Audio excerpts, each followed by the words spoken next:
Zacznę od tego, że urodziłam się przed wybuchem II wojny światowej w 1936 roku. Zatytułowałam moją prezentację „Okaleczone drzewo”, ponieważ opowiem historię wojenną mojej rodziny, posługując się właśnie drzewem genealogicznym, które opracowałam swego czasu. Stąd tytuł mojej prezentacji. Jak już wspominałam, urodziłam przed wybuchem wojny. Miałam 3 lata, kiedy wojna wybuchła.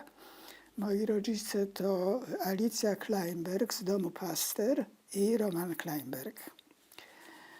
Pochodzę z bardzo licznej rodziny żydowskiej, osiadłej w Krakowie od wielu pokoleń.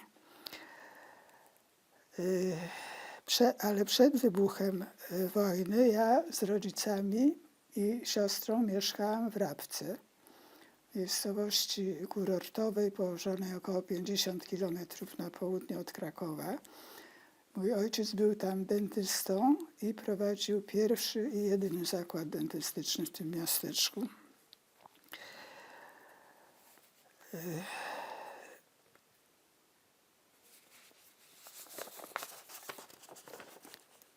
Mój ojciec, Roman Kleinberg, we wrześniu 1939 roku został zmobilizowany do Wojska Polskiego. Nie zastał swojej jednostki w Krakowie, gdzie był powołany, i w poszukiwaniu tej jednostki wyjechał do jeszcze wtedy polskiego Lwowa, ale Lwów został zaanektowany przez Związek Radziecki i w ten sposób znalazł się poza granicami swojej ojczyzny. Jak wiadomo,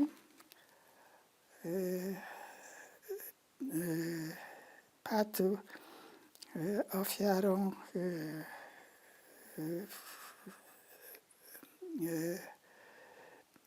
został zaaresztowany przez władze radzieckie i wywieziony do łagru, obozu przymusowej pracy Wołgorad. Tam zaczęła się jego gehenna. Pracował na budowlach hydrotechnicznych przez 3 lata. A 3 września 1941 roku został zwolniony z obozu na podstawie układu politycznego pod hasłem Sikorski-Majski. Wtedy to zwolniono wszystkich więźniów łagrów. I mój ojciec skierował się na południe Związku Radzieckiego w nadziei, że zorganizowaną tam armią Andersa wróci do Polski. Ale niestety padł ofiarą szerzącej się epidemii tyfusu i zmarł w styczniu 1942 roku w Uzbekistanie. Przy jego śmierci była pielęgniarka, która odezwała się na apel organizacji poszukującej zaginionych w czasie wojny i złożyła zeznania, a także przekazała nam zdjęcia, które miał przy sobie, zdjęcia nas, dzieci, mamy, oraz zdjęcie obozowe, które później pokażę. Widać na tym, z legitymacji obozowej, widać na tym zdjęciu, jak bardzo był wycieńczony tą niewolniczą pracą, po prostu szczęp człowieka. Po wyjeździe ojca w 1939 roku pozostałam z mamą i siostrą Ewą w Rabce.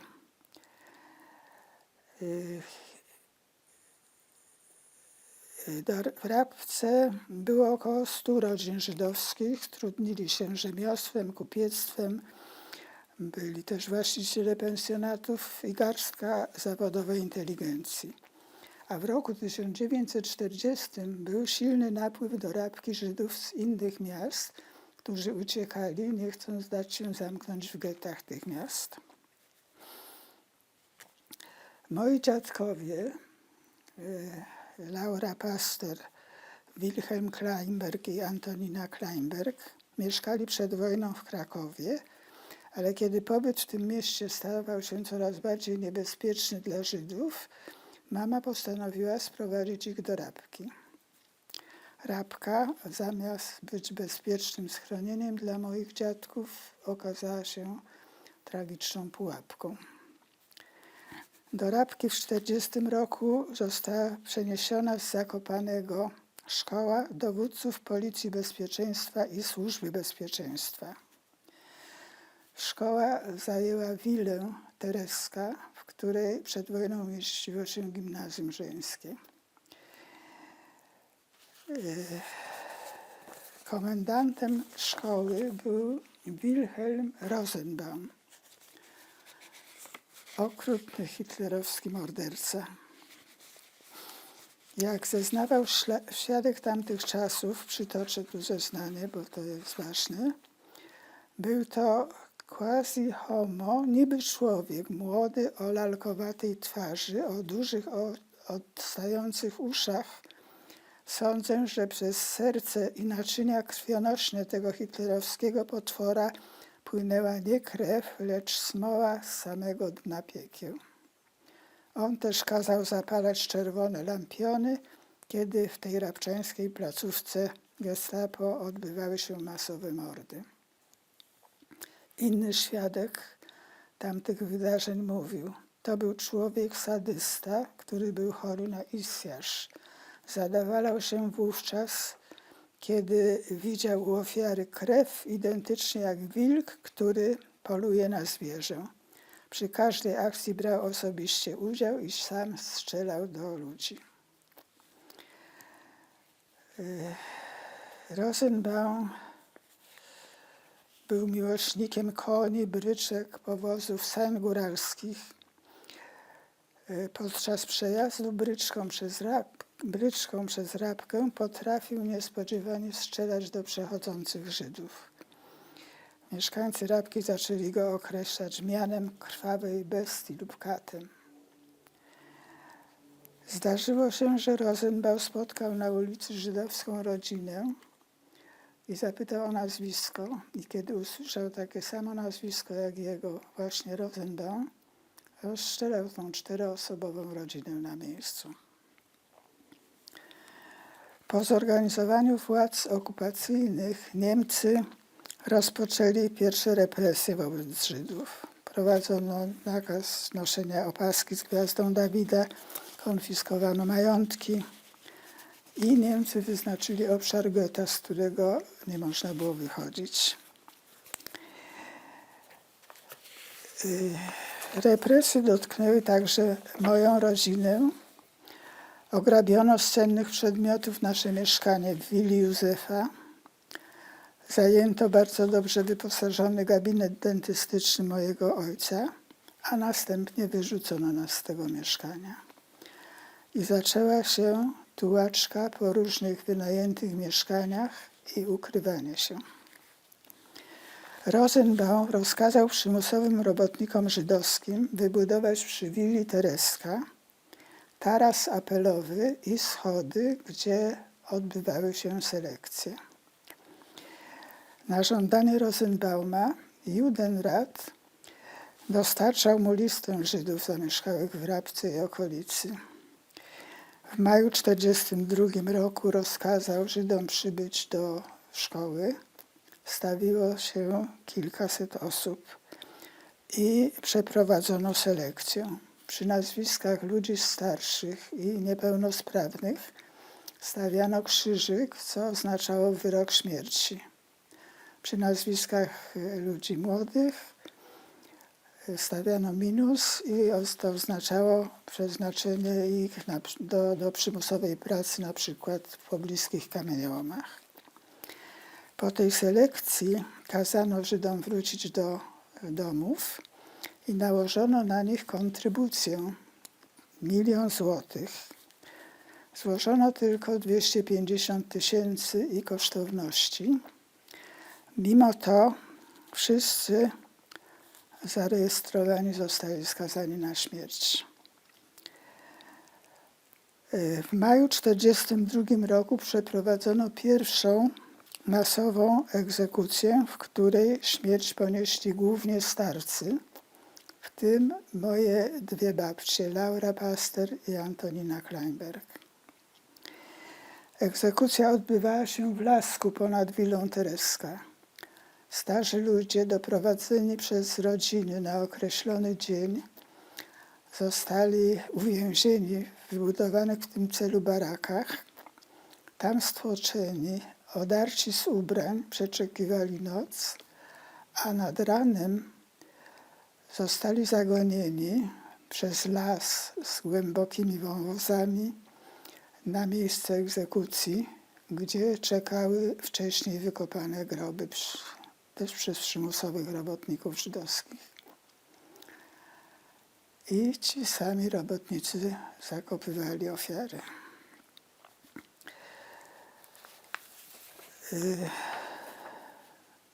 W czerwcu 1942 roku przeprowadzono kolejną egzekucję. Tego dnia rozstrzelano ponad 200 rabczańskich Żydów, w tym mojego dziadka Wilhelma Kleinberga. Masowe groby kryją ponad 500 osób. Kata Rabki Rosenbauma dosięgła kara niewspółmiernie niska wobec setek Żydów, których posłał na śmierć. W Hamburgu w 1968 roku zapadł wyrok na tego zbrodniarza hitlerowskiego.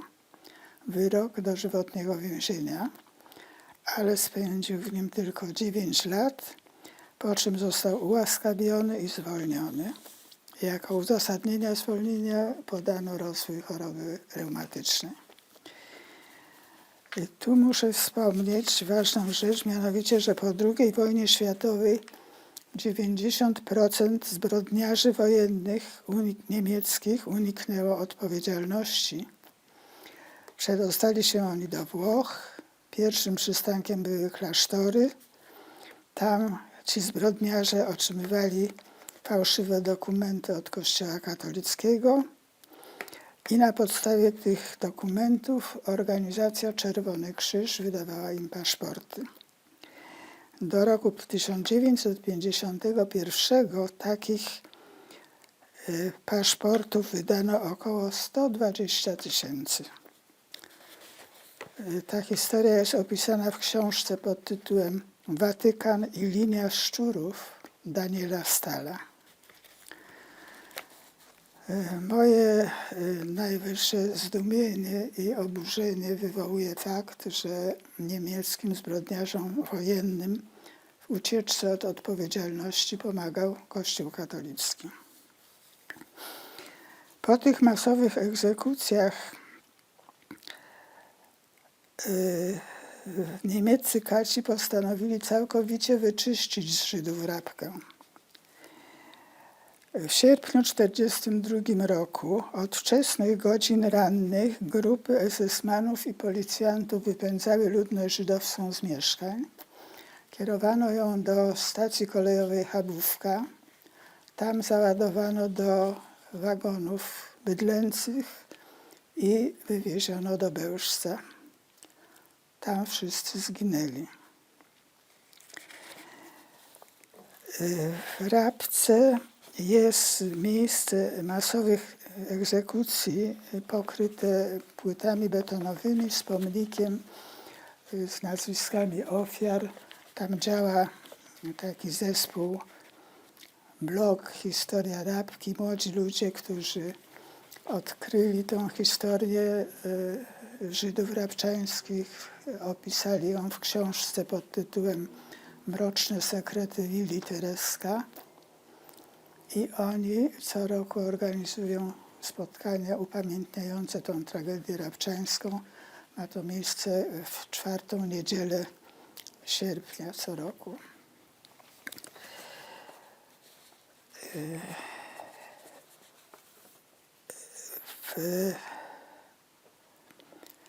W czerwcu 1942 roku w ostatniej grupie przewidzianej do likwidacji była moja mama, moja siostra i ja. Wtedy to mama błaga o pomoc brata ojca Edwarda, który był bezpieczny, ponieważ miał aryjskie papiery, ponieważ był ożeniony z Polką. On z kolei prosi krewnego swojej żony, Polaka, żeby ratował bratową i bratanicę śmiertelnie zagrożone w Rabce. Ten człowiek to był pan Marian Sikorski, działacz podziemnej organizacji Armii Krajowej. On, narażając życie swoje i swojej rodziny, wywiózł mnie i siostrę pociągiem późnym latem w 1942 roku na oddaloną od Rabki o około 160 kilometrów wieś Swoszowa do swojego domu. Mama nie mogła jeszcze wtedy pojechać, ponieważ nie miała wyrobionej kenkarty. Dostała tą kenkartę dopiero po 10 dniach i wtedy do nas dołączyła. Żeby nie narażać rodziny Sikorskich, mama wynajmuje małą izdebkę w sąsiedniej wsi o nazwie Święcany. Tam wielodzietni gospodarze byli bardzo życzliwi. Tam też docierała pomoc rodziny Sikorskich. Bez niej trudno byłoby przeżyć. Tam się różne sytuacje trudne wydarzały. Sprawdzanie dokumentów. Może później o tym opowiem. W każdym razie niebezpieczne sytuacje na granicy śmierci dla nas oczywiście. Przeżyłyśmy 3 lata strachu przed możliwym donosem na Gestapo. Kończyły się środki do życia. Zaczęłyśmy z siostrą zarobkować pasąc krowy. Dzięki życzliwości przyjaciół i miejscowych ludzi cudem doczekałyśmy końca wojny. Pan Marian Sikorski za swoje wielkie bohaterstwo został uhonorowany na nasz wniosek medalem Sprawiedliwy wśród Narodów Świata.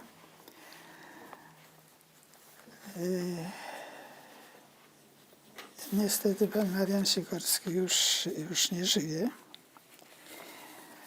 Byłam w Yad Vashem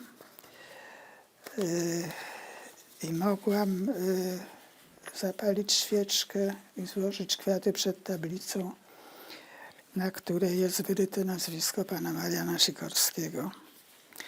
Również kilka lat temu odbyłam prezentację dla uczniów i nauczycieli w szkole, w której pan Marian Sikorski w czasie wojny był kierownikiem. Tyle mogłam zrobić.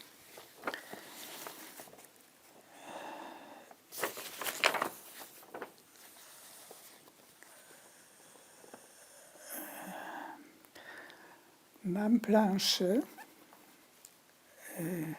drzewo genealogiczne, o którym wspomniałam na wstępie, na której pokazuję straty mojej rodziny. I tak, mój ojciec Roman Kleinberg, o jego losie już powiedziałam. Moi dziadkowie Kleinbergowie i Pasterowie zamordowani w Rabce.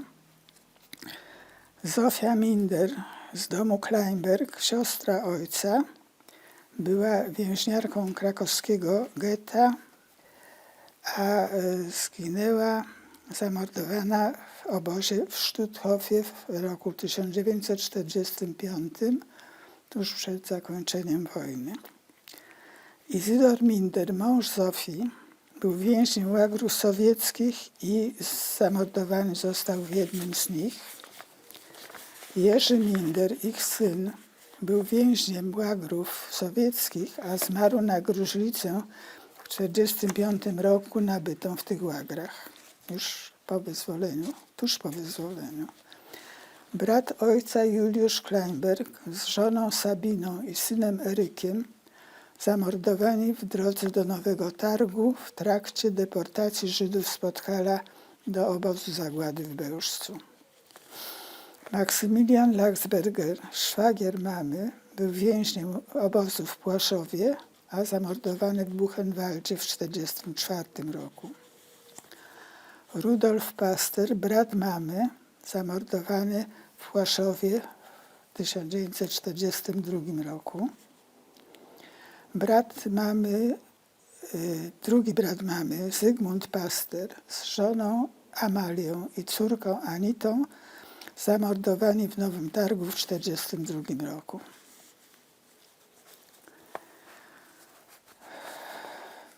To tyle w największym skrócie, jak tylko mogłam to ująć.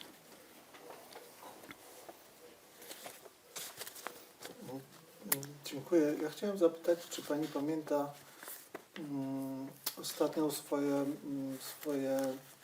jakie jest pani ostatnie wspomnienie o ojcu? Niestety ja byłam za mała, żeby to pamiętać. Wiem tylko, bo moja siostra starsza opowiadała, że odprowadziliśmy ojca z mamą do Krakowa i tam nastąpiło pożegnanie. Wsiadł do pociągu i właśnie tego nie wiem, czy wtedy, czy później, bo to, co już mówiłam, że nie zastał tej swojej jednostki w Krakowie i wyjechał do Lwowa. Ale to znam tylko z relacji. A czy w pani pamięci właśnie, jakim był człowiekiem? Pamięta go pani w ogóle? Znaczy, jak już powiedziałam, ja go nie pamiętam, bo byłam za mała, jak wyjechał z Rabki. Ale jakim był człowiekiem, to wiem od mamy i od siostry i pokażę to na zdjęciach, jak bardzo kochał dzieci. Jest takie wspomnienie mojej siostry, która była, jak już wspomniałam, starsza i napisała taki ładny artykuł już długo po wojnie o moim ojcu właśnie. To też mogę udostępnić. Czy mogłaby pani trochę więcej opowiedzieć o tym okresie właśnie przebywania na wsi? Jak ten pobyt wyglądał? Jakie są pani wspomnienia z tamtego okresu? Tak. Na wsi moja mama udawała żonę polskiego oficera i tłumaczyła tym wieśniakom, że to był powód, dla którego ukrywa się w tym miejscu. Oczywiście nie przyznawała się do swojego pochodzenia. Miała świetną prezencję, była blondynką wysoką, jej wygląd nie zdradzał pochodzenia, czego nie można było powiedzieć o nas, bo myśmy były dwoma czarnymi dziewczynkami z wydatnymi wargami, co podobno zdradzało pochodzenie. Zdarzały się bardzo niebezpieczne sytuacje, kiedy przez tą wieś przetaczały się wojska niemieckie. I żołnierze niemieccy sprawdzali dokumenty w całej wsi. Moja mama, jak wspomniałam, miała wyrobioną kenkartę na nazwisko Maria Janowska. I ta kenkarta była bardzo źle podrobiona, ponieważ na doklejonym zdjęciu mojej mamy w miejscu zdjęcia poprzedniej właścicielki była pieczątka, która się różniła kolorem na pozostałej części tej kenkarty. I mama, wiedząc, że to ją zdradza, rozlała na tą kenkartę atrament i tłumaczyła tym sprawdzającym Niemcom, że dzieci wzięły kenkartę i rozlały niechcący atrament. Sprawdzający Niemiec powiedział, jak pani nigdzie nie wyjeżdża, to może tak być, ale gdyby pani wyjeżdżała, to trzeba tą kankartę zmienić. I nie wiemy, nigdy nie będziemy wiedzieć, czy faktycznie tak myślał, czy też trafiłyśmy na przyzwoitego Niemca, bo byli, jak wiadomo, i tacy. To taka historia, taki incydent bardzo groźny z samej Rabki. No, w Rabce pasłyśmy zarobkowo krowy, to już wspominałam, bo kończyły się środki do życia. Mama sprzedała wszystko, co miała. Nawet butów nie miałyśmy. W zimie nie mogłyśmy wychodzić z domu, bo nie miałyśmy butów. Bo wyrosłyśmy w międzyczasie z tych butów. Ale wtopiłyśmy się w to wiejskie, z tą wiejską społeczność. Mówiłyśmy tak jak dzieci wiejskie.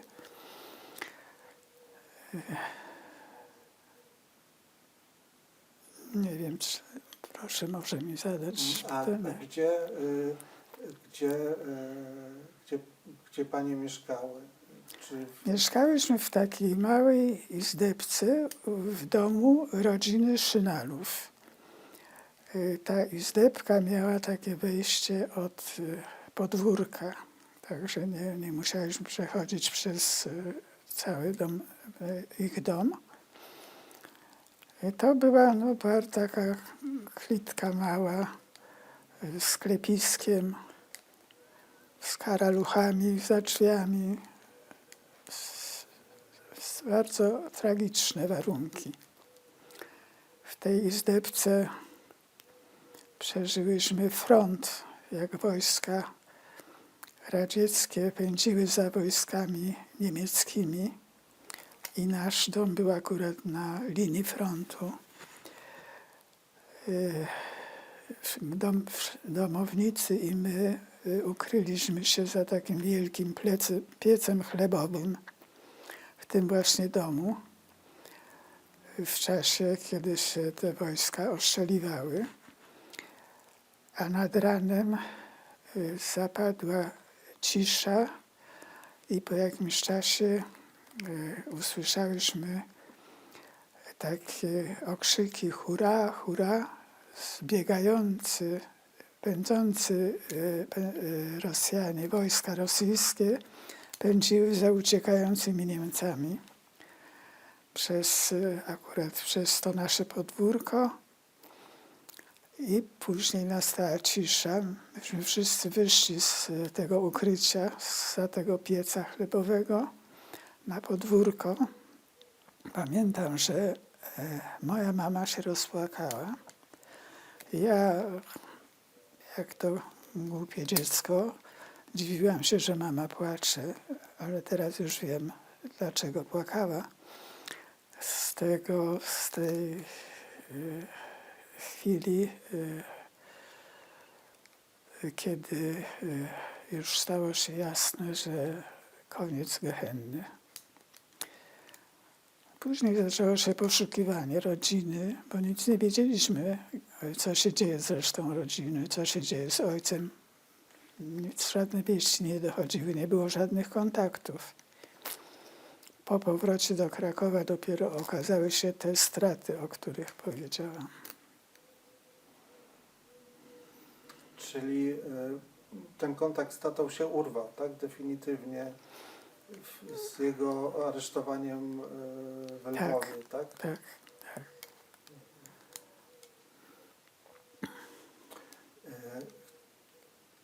Państwo wracają, czy państwo wracają do Rabki po wojnie, czy nie? Nie. Wróciliśmy do Krakowa. Przez jakiś czas mieszkałyśmy w Krakowie, w różnych miejscach, u różnych rodzin, bo nie miałyśmy swojego mieszkania. Zaczęłam chodzić do szkoły i siostra też w Krakowie, a po jakimś czasie mama skontaktowała się z panem, który w czasie wojny wspierał ją na tej wsi Święcany. Pomagał mamie. To był też działacz Armii Krajowej, ale pokazywał się od czasu do czasu w tej wsi, wtedy był ten kontakt. To był ten pan Sikorski, tak? Czy to był ktoś Nie, inny? to był pan o nazwisku Nogala, Władysław Nogala. I po jakimś, jak wróciliśmy do Krakowa, on się skontaktował z mamą, czy mama z nim, już tego nie pamiętam, i mama mu powiedziała o tej sytuacji jej rodzinnej i on zaprosił mamę do siebie, a był już wtedy na tak zwanych ziemiach odzyskanych zachodnich. Tam już miał pracę i pojechaliśmy do niego. Tam były dobre warunki, bo były mieszkania poniemieckie i tam kontynuowałyśmy naszą szkołę i mama wyszła za mąż za tego właśnie pana tam.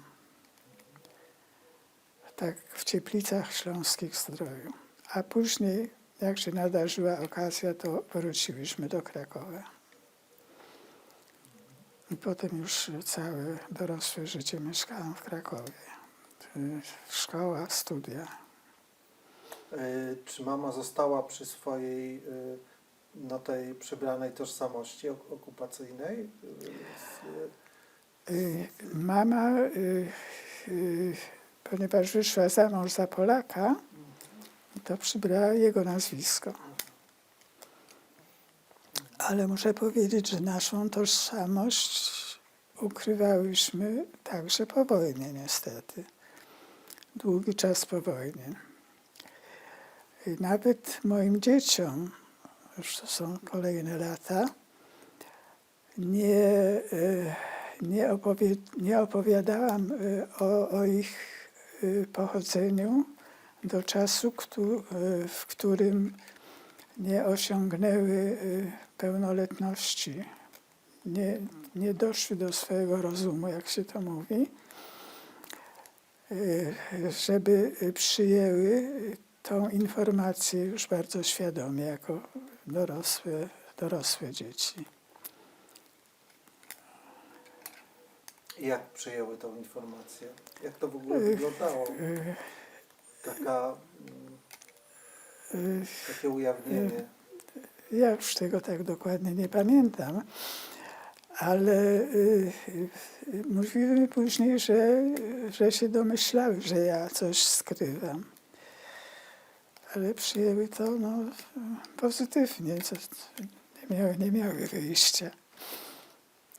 Mam bardzo wspaniałe dzieci i mam wspaniałe wnuki. Wszyscy o wszystkim wiedzą, wspierają mnie. Pani mówi, że po wojnie ta tożsamość żydowska była ukrywana, czy jakby pani czuła, mogłaby pani coś więcej o tym opowiedzieć? To znaczy to wynikało z doświadczeń okupacyjnych, czy też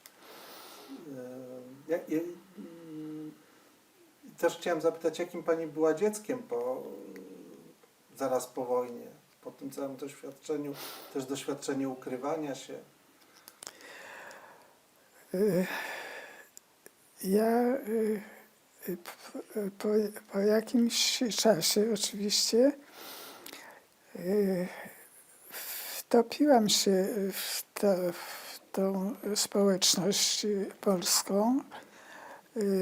Zaczęłam chodzić do szkoły, oczywiście ukrywając swoje pochodzenie.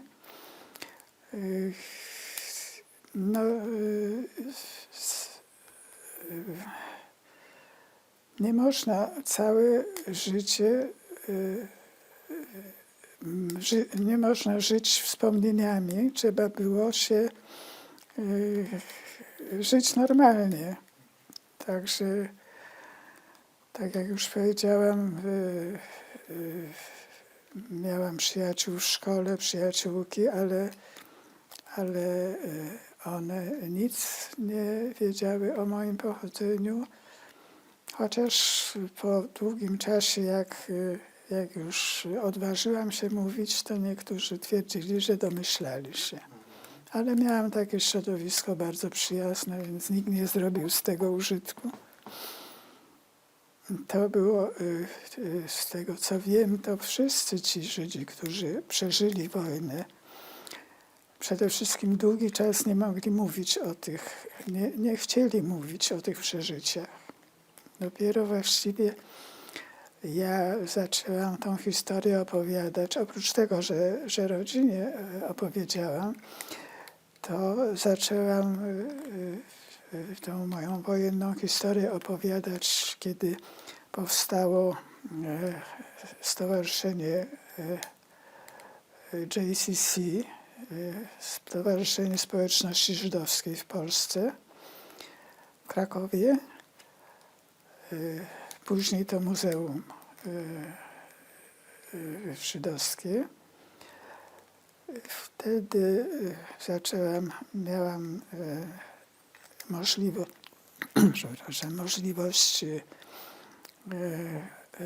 i zaczęłam opowiadać o tej historii właśnie i dla członków tych muzeów, a później dla młodzieży, to już wspominałam, dla obcojęzycznej młodzieży.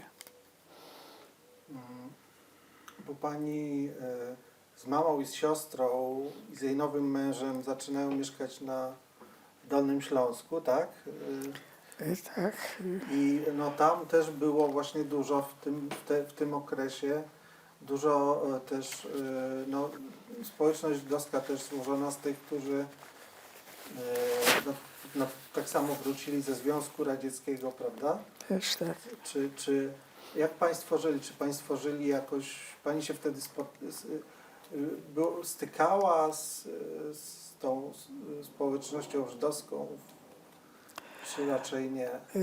Pamiętam, że mama spotkała się tam z rodziną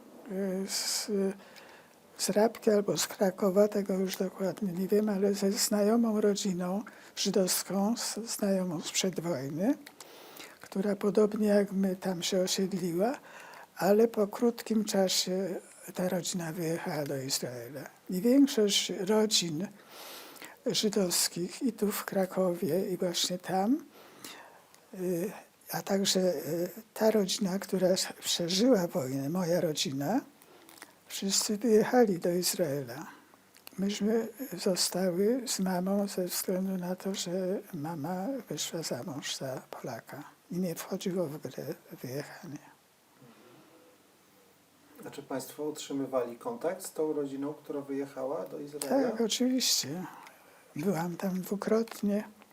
W tej chwili już tylko żyje syn mojej kuzynki.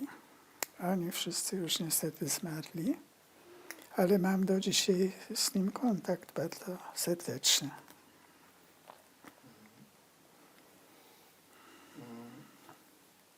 To ja chciałbym zapytać właśnie no, o tą tożsamość żydowską.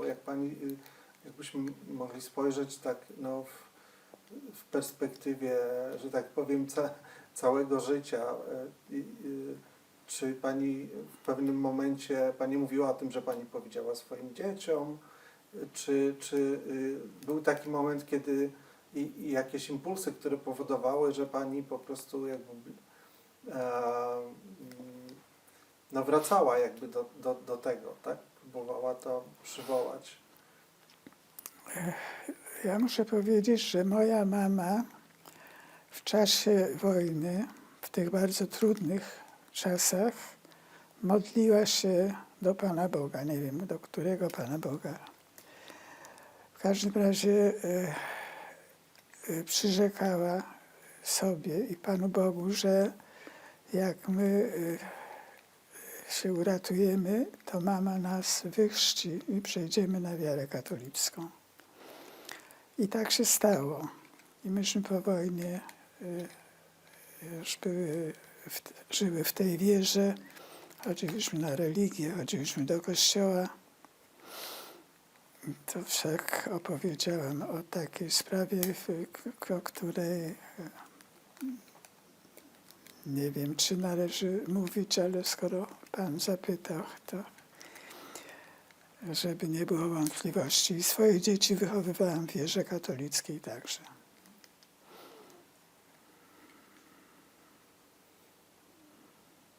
A czy ukrywając się tam na wsi też jakby uczestniczyły Panie z siostrą, z mamą Tak. właśnie w jakichś obrzędach religijnych katolickich? Tak. Chodziłyśmy do kościoła. Nie wiem, czy już wspominałam, bo ja dużo tych wywiadów mam.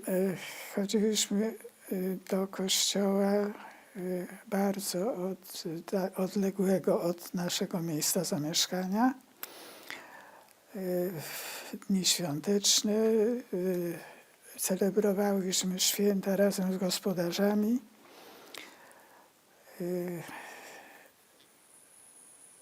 Chodziliśmy na religię do szkoły.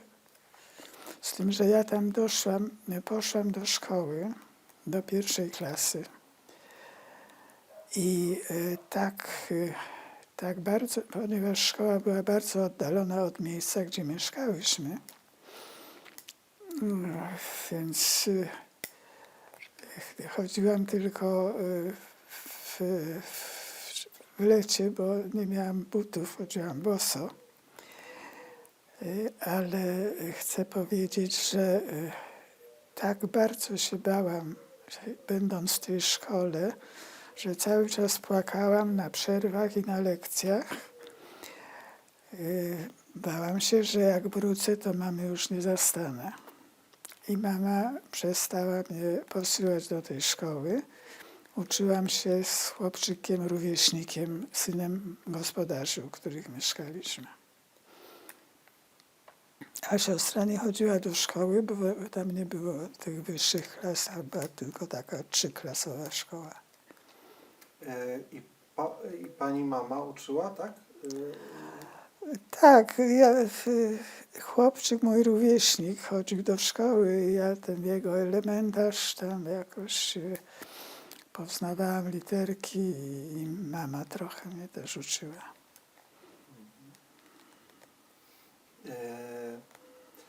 A proszę wybaczyć to pytanie.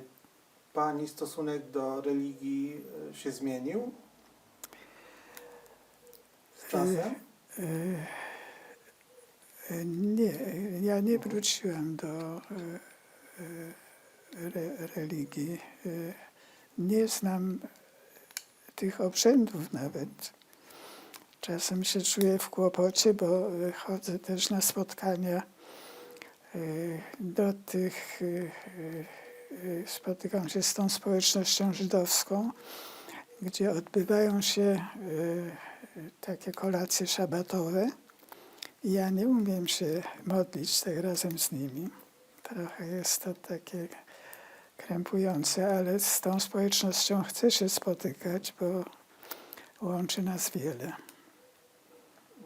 Ale Pani jest praktykującą katoliczką? Tak. Moja córka jest bardzo zaangażowana, założyła szkołę katolicką. Nadała tej szkole imię Sprawiedliwych wśród Narodów Świata, z czego byłam bardzo dumna, bo to był jej pomysł. Nie była przeze mnie inspirowana.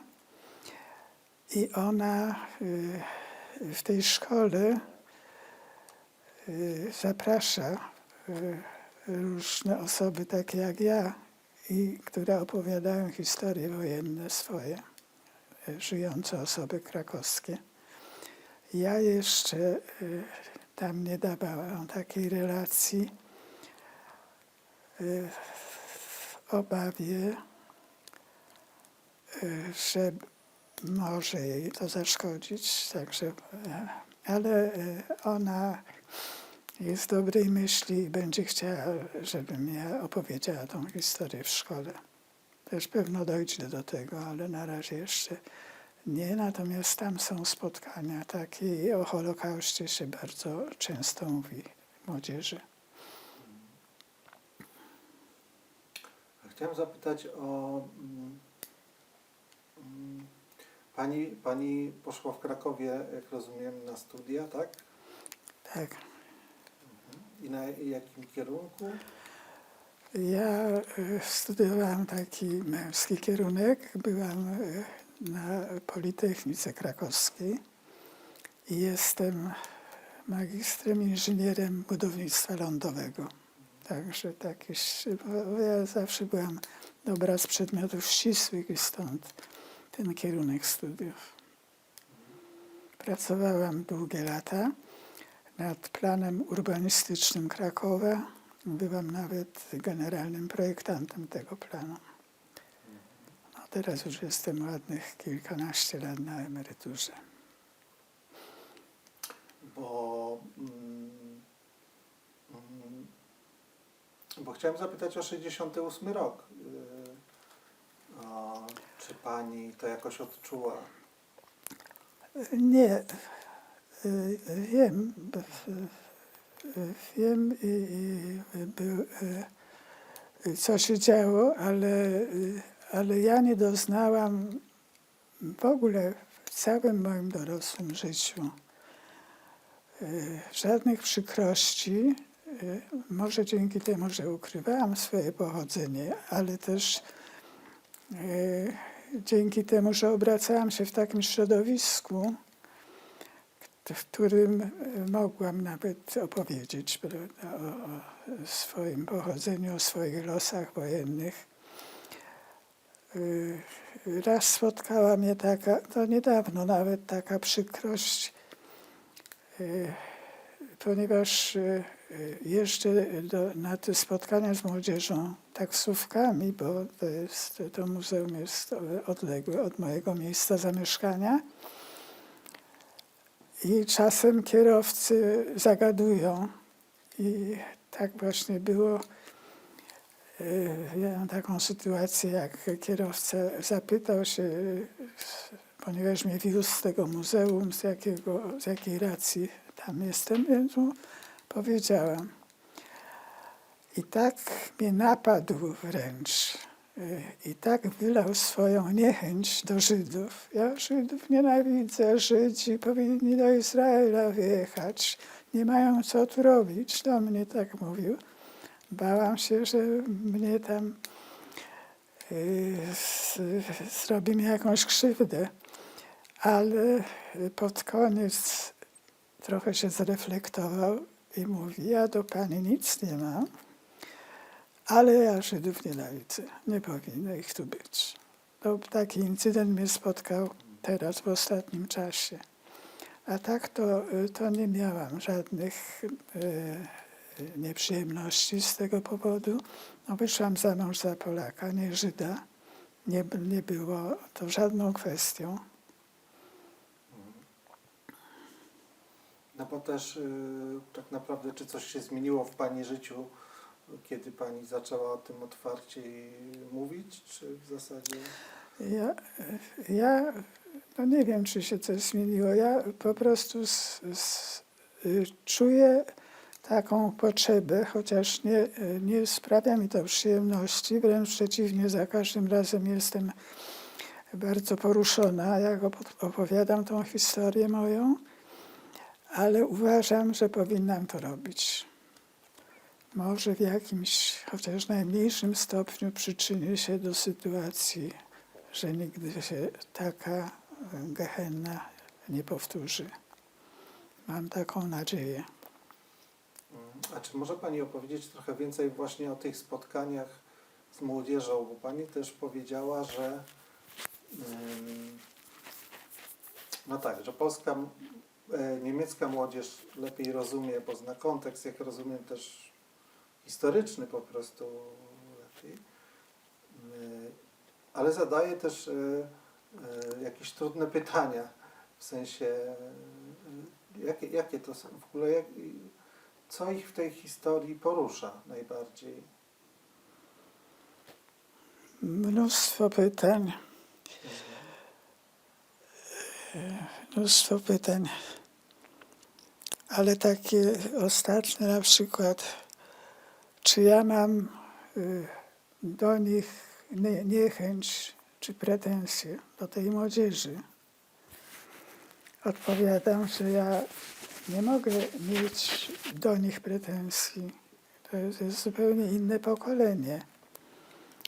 Ale jak kiedyś zapytana zostałam, czy ja przebaczyłam Niemcom, tym zbrodniarzom, którzy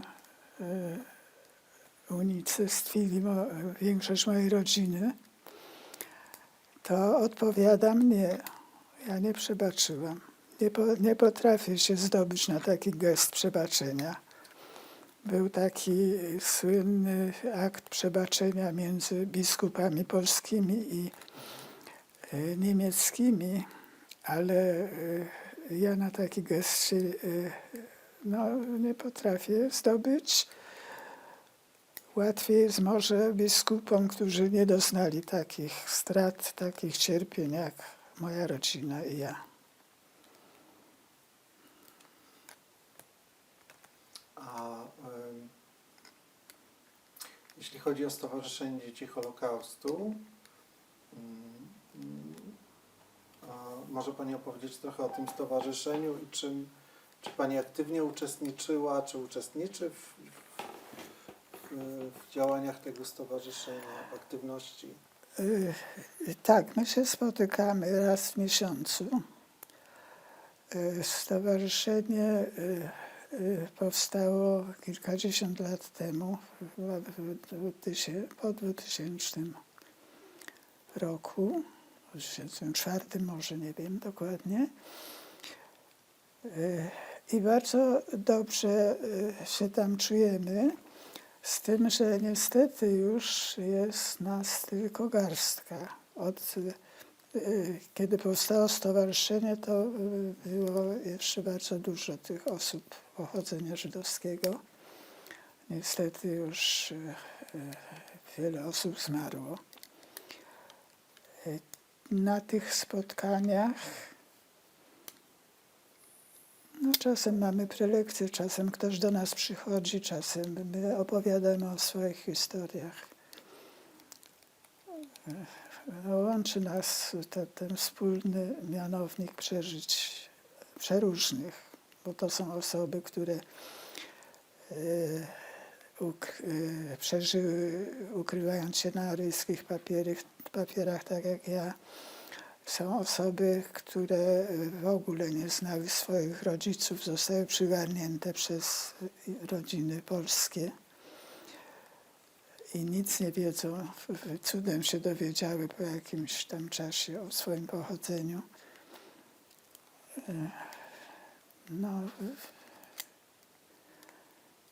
Przygarnęła tą garstkę,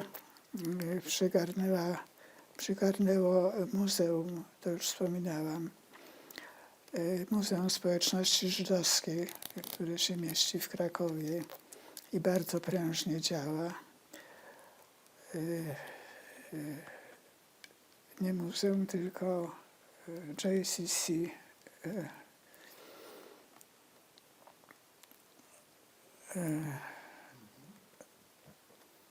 Nie potrafię teraz przetłumaczyć tego skrótu. W każdym razie tam bardzo dużo jest spotkań, może Pan wie o tym, dużo prelekcji na te tematy. W tej chwili każda z osób, które przeżyły wojnę, opowiada swoją historię. Są takie spotkania otwarte, gdzie przychodzą ludzie z zewnątrz, którzy są zainteresowani losami wojennymi Żydów i dla nich też mamy swoje prelekcje, także dużo się tam dzieje w tej organizacji. A czy pamięta Pani te pierwsze spotkania Stowarzyszenia Dzieci Holokaustu? Tak.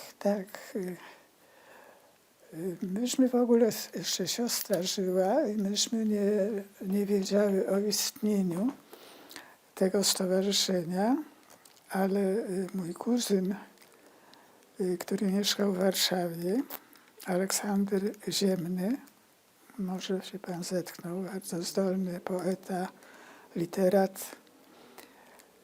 On nam powiedział o tym, że jest taka organizacja. No, odszukaliśmy to i wstąpiłyśmy do tego stowarzyszenia. I bardzo dobrze się ze sobą czujemy, bo nas łączą te wspólne, chociaż różne losy, ale wspólny mianownik. A jak pani sądzi, te przeżycia wojenne, jak wpłynęły na panią w późniejszym życiu? Czy jakoś zdeterminowały pani losy, czy...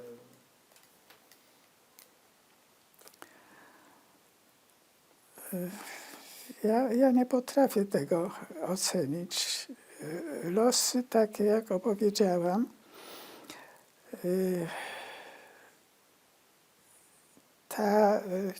ta trauma jest we mnie i będzie tkwiła do końca mojego życia. Ale tak jak powiedziałam, nie można całe życie żyć wspomnieniami. Życie pędzi do przodu i to teraz szczególnie pędzi do przodu. Więc te niewiele już lat mi zostaje, póki jeszcze mam siłę i rozum jaki taki, to właśnie opowiadam i dzieciom, i młodzieży. Myślę, że to jest, że robię dobrą robotę. Chociaż, jak już wspomniałam, nie sprawia mi to przyjemności. Za każdym razem jestem dość roztrzęsiona po takich spotkaniach, ale póki zdrowie pozwala, to będę to robiła. Może coś dobrego z tego wyniknie. Czyli to jest, no traktuje to pani jako pewnego rodzaju Powinność, tak. A jeśli chodzi o Rabkę, tam też pani uczestniczy, pani wspominała, tak? Tak, O jakichś tak. działaniach Tak. związanych z upamiętnieniem. Tam jest, ta Rabka mnie trzyma przy życiu, można powiedzieć. Tam działa grupa młodych ludzi, niezwykle zaangażowanych w odkrywanie tej historii rabczańskiej. Na stronach internetowych można znaleźć blog Historia Rabki. Oni organizują co roku takie spotkania upamiętniające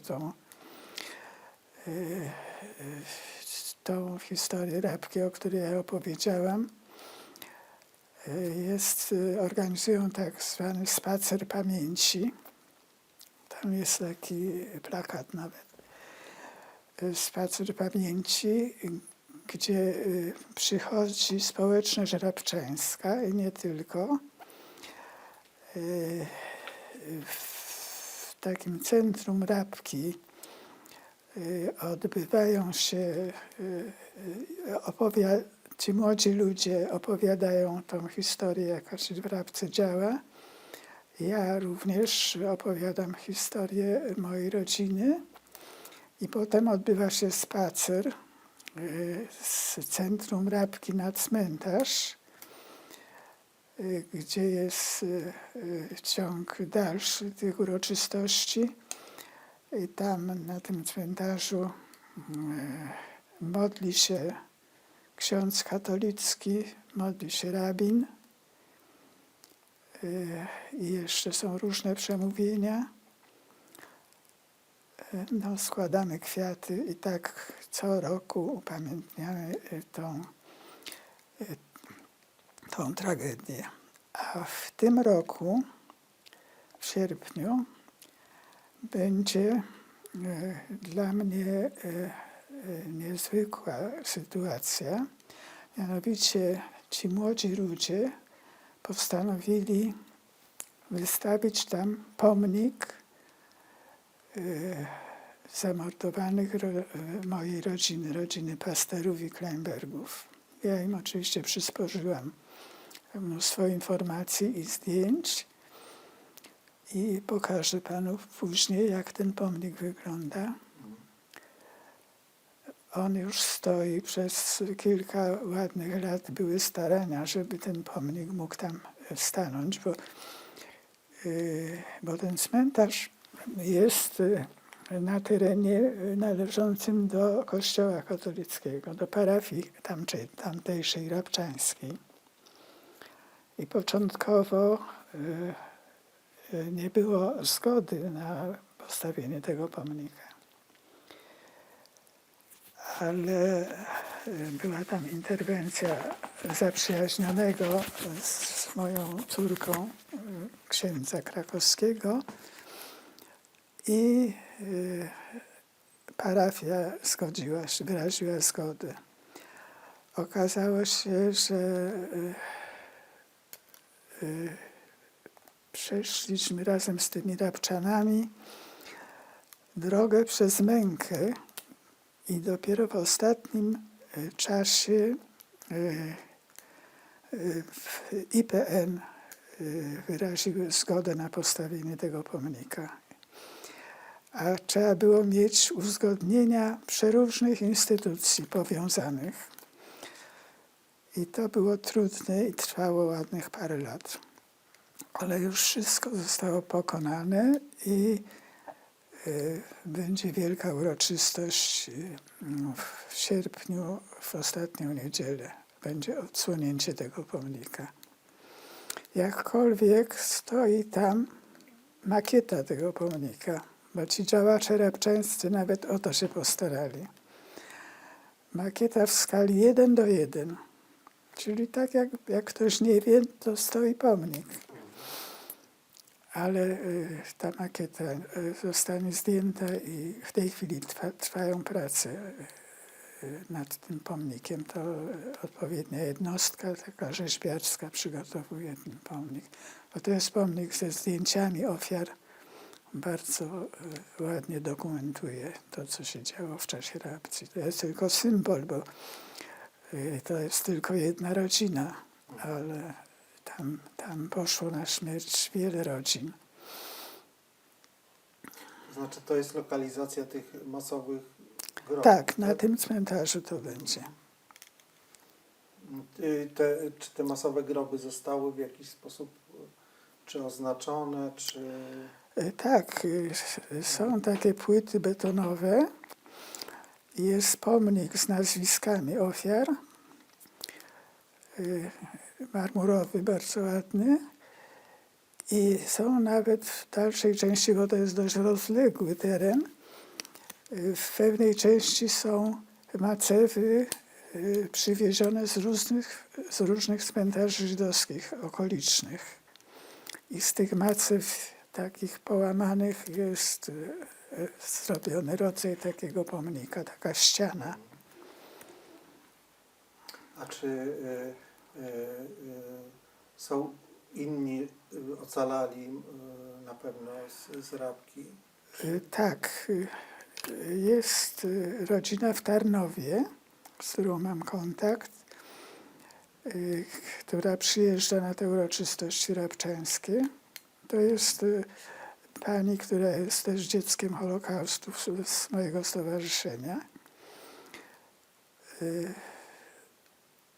I tylko ona. A na uroczystościach biorą udział przedstawiciele dzieci Holokaustu i tego Centrum Społeczności Żydowskiej. To JCC, to jest Centrum Społeczności Żydowskiej. No, tym razem będzie taka większa uroczystość. Mam nadzieję, że dużo osób z Krakowa już zapowiedziało, że zechcą wziąć udział w odsłonięciu tego pomnika.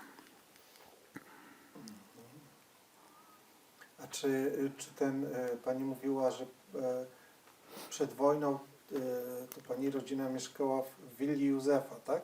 Tak. Czy ten budynek się zachował? Tak, jest ten budynek. Tam ojciec miał gabinet dentystyczny, a z drugiej strony jest apteka. Tylko teraz on jest trochę przebudowany, nie ma takiego wejścia od strony głównej ulicy, tylko tak jakoś od tyłu. No bo pytam też dlatego, no z takim pytaniem, czy ci działacze lokalni, rabczańscy też w jakiś sposób no, przywołują no, tą żydowską, tak, tą, no, przedwojenną historię Rabki. Czy gdzieś jest tam... Oczywiście, oni napisali książkę Mroczne sekrety willi Tereska. Ta książka najpierw, to niezwykła historia. Profesor historii w szkole rabczańskiej zainteresował tą sprawą uczniów i poprosił ich, żeby napisali jakąś rozprawkę na ten temat. Oni zaczęli szukać źródeł, rozmawiać z ludźmi i napisali najpierw wypracowanie, potem z tego powstała książka. Jak była promocja tej książki, to zostałam zaproszona, nie wiem jak oni dotarli do mnie, ale byłam jednym z ostatnich świadków i przysporzyłam im masę informacji na temat tego, co działo się w Rabce i przed wojną, i w czasie wojny. I wzbogacili tą książkę do jeszcze obszerniejszej. I ta książka jest w internecie. Mroczne sekrety willi Tereska.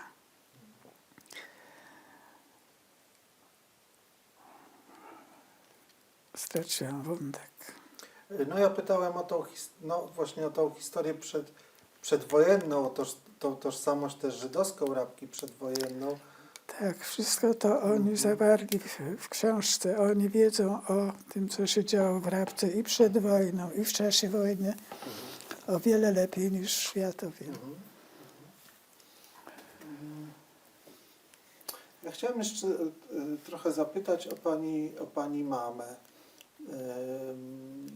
Czym się pani mama no już tam na Dolnym Śląsku zajmowała? Moja mama, jak to bywało przed wojną, nie pracowała, prowadziła dom. Również po wojnie jakiś czas w Krakowie, jak się zatrzymaliśmy, no to żeby przeżyć, to mama się w różny sposób zatrudniała, taki dorywczy, a potem jak już znalazłyśmy się na tych ziemiach zachodnich, to nie podjęła pracy, nie pracowała mama. Prowadziła dom. A czy w tym domu prowadzonym przez mamę jednak jakieś czy tradycje żydowskie przetrwały, czy w formie, no nie wiem, kuchni, jakichś dań, czy... No, wyłącznie właśnie jak pan mówi, w kuchni robiło się na święta katolickie rybę po żydowsku. To taki szczegół. Ale tradycje nie były podtrzymywane. Obchodziłyśmy święta katolickie. I mama też, tak? Mama też, tak. Ale mama nie wychrzciła się. Nie przyjęła wiary katolickiej.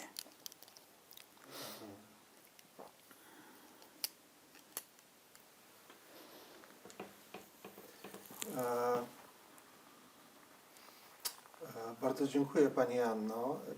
Ja myślę, że rzeczywiście jakby Pani mogła mi pokazać kilka rzeczy w komputerze, też ten pomnik też chętnie bym zobaczył, też moglibyśmy to nagrać. Chciałem zapytać, czy jest coś, co chciałaby Pani jeszcze dodać, cokolwiek, co Pani zdaniem powinno się znaleźć na tym nagraniu jakby tej naszej rozmowy. Ja bym chętnie powiedziała to, co mówię do młodzieży niemieckiej na zakończenie.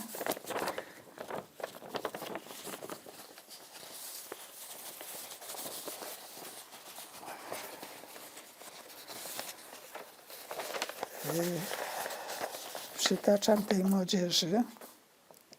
Powtarzam za rzecznikiem Porozumienia Polsko-Żydowskiego, zmarłym niedawno panem Marianem Turskim, który był więźniem obozu Auschwitz-Birkenau, historykiem sztuki, historykiem i dziennikarzem oraz, jak wiadomo, działaczem społecznym. On powiedział, i to jest takie jego słynne zdanie, które ostatnio mówił na obchodach w muzeum w Auschwitz, ale też wielokrotnie powtarzał wcześniej: nie bądźcie obojętni na żadną, nawet najmniejszą krzywdę. Nie bójmy się walczyć o dobro, bo Auschwitz nie wzięło się znikąd. To jest takie niezwykłe przesłanie, a ja dodam od siebie do tej młodzieży, że nie dajcie się ponieść żadnej nieludzkiej ideologii prowadzącej do takiej tragedii, jaką był Holokaust. Mam nadzieję, że w umysłach słuchaczy pozostanie taki apel.